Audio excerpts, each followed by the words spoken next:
The English have a reputation for liking a good queue. Well, on Monday, with non-essential shops opening for the first time since early January, there was enough queuing to satisfy the country's most ardent fans. This was the Brighton city centre branch of Primark, a budget fashion chain popular with teenagers and their parents. A lot of pocket money has been saved up over the last few months. I need some clothes.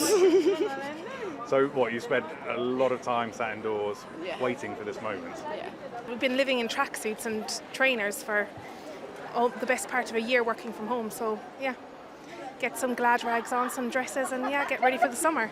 Tell me about the friends you've made in the queue. We just bonded over a conversation about what we've been doing during lockdown and our stupidity at standing in this massive queue. The country's hairdressers, nail salons and beauty parlours are open again too. People have rushed to shed their lockdown locks and cover up those greys. Today, extra stuff. Just to cope with the demand. So as you can see, the queue outside is quite long.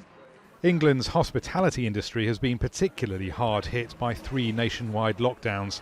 For the 2 in 5 cafes, pubs and restaurants with outdoor space, they can now open up to seated customers. Emilio's business is one of the lucky ones, but he feels for those in the industry who aren't. It's very difficult. I know a lot of colleagues of ours, restaurateurs, they are in a difficult situation, and some of them have decided not to open at all anyway.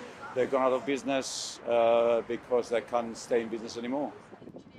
This is the second in the government's incremental 4-stage roadmap out of lockdown. In March, schools reopened and some outdoor socialising was allowed. If all goes well, more restrictions will end in May and in June.